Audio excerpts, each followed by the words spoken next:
আপনার সেই ধার্মিক চিন্তা করে যান। এদেশের মানুষের কাছে আপনারা গাদ্দারি করবেন না। আপনারা যদি জাতির সেবা হয়ে থাকেন, আপনারা শক্তিরা তুলে ধরুন। মানুষের কণ্ঠস্বর, মানুষ কি বলতে চায়, মানুষ কি ভাবে, মানুষ কিভাবে বেঁচে থাকতে চায়। সুতরাং 30 ইসলাম বিরোধী চক্রান্ত বাস্তবায়ন করা হয়। আপনার নতুন করে বয়ান নিয়ে হাজির হন। মাননীয় প্রধানমন্ত্রী বলেন ইউরোপে নাকি সেখানে সীমানা নেই। আপনি জানেন না ইউরোপের সীমান্তে মানুষকে পাখির মতো গুলি করে হত্যা করা হয়।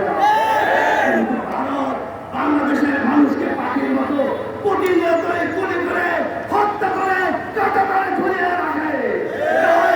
আপনি এভাবে কেন জ্ঞান হয়ে গেলে জাতি ইউরোপের সাথে ভারতের মতো এইরকম একটা সন্ত্রাসী, একটা RSS এর মতো এইরকম একটা নির্লজ্জ যাদের হাতে রয়েছে হাজারো হাজারো লাখো মানুষের ফোন, তাদের সাথে ইউরোপের তুলনা দেওয়া আপনার মুখে অত্যন্ত বেমানান। আমরা লজ্জিত হইব। আগামী দিনে যে কোন আন্দোলন সংগ্রামে আপনাদেরকে পাশে আহ্বান করছে। ইনশাআল্লাহ যদি সোজা আঙুলে ঘি না ওঠে, যুব আন্দোলন আঙুল পাকা করতে জানে।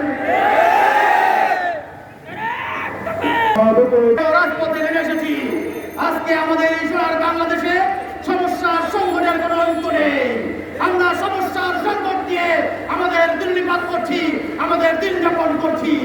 প্রিয় ভাইয়ের আমার, অসংখ্য সংকটের মধ্যে অন্যতম একটা সংকট হলো আজকে আমাদের স্বাধীনতার সার্বভৌমত্ব চরম হুমকির মুখে, চরম সংকটের মুখে রয়েছে। আজ থেকে 53 বছর পূর্বে আমাদের এই স্বাধীন বাংলাদেশ অর্জন করার জন্য লক্ষ লক্ষ শহীদদের রক্তের বিনিময়ে আমরা এবং আমাদের মা বোনের ইজ্জতের বিনিময়ে আমরা একটি স্বাধীন সার্বভৌম রাষ্ট্র পেয়েছি। কিন্তু আজকে এই স্বাধীন সার্বভৌম রাষ্ট্র ভারতের চক্রান্ত এবং আমাদের দাবিদারি সরকারের কারণে চরম সংকট এবং হুমকির মুখে রয়েছে। আজকে তারা অবৈধভাবে বাংলাদেশ সরকার ভারতকে রেল ট্রানজিটের মাধ্যমে এই বাংলাদেশকে গোলামী রাষ্ট্রে পরিণত করতে চায়। আমরা স্পষ্ট করে বলে দিতে চাই, আমরা আজ থেকে 53 বছর পূর্বে রক্তের বিনিময়ে স্বাধীনতা অর্জন করেছি। এই স্বাধীনতা রক্ষা করার জন্য যদি প্রয়োজন হয় আমরা আবার রক্ত দেব। তারপর ভারতকে বাংলার বুকে ট্রানজিট দেব না, দেব না, দেব না। আপনারা জানেন পঞ্চগড় বাংলাদেশের সর্বোত্তরের একটা জেলা। এই জেলা থেকে নেপাল এবং ভুটানের দূরত্ব মাত্র কয়েক কিলোমিটার। এই যে এই দুই দেশ ল্যান্ডলকের মধ্যে পড়েছে, তাদের নিজস্ব কোনো রিপোর্ট নেই, তাদের ফ্রি অ্যাক্সেস নেই। যদি নেপাল এবং ভুটানকে আমরা বাংলা পোর্টের মাধ্যমে যদি বাংলাদেশের সাথে আমরা সংযুক্ত করতে পারি, তাহলে নেপাল এবং ভুটান থেকে আমরা প্রতি বছর মিলিয়ন মিলিয়ন ডলার আদায় করতে পারবো।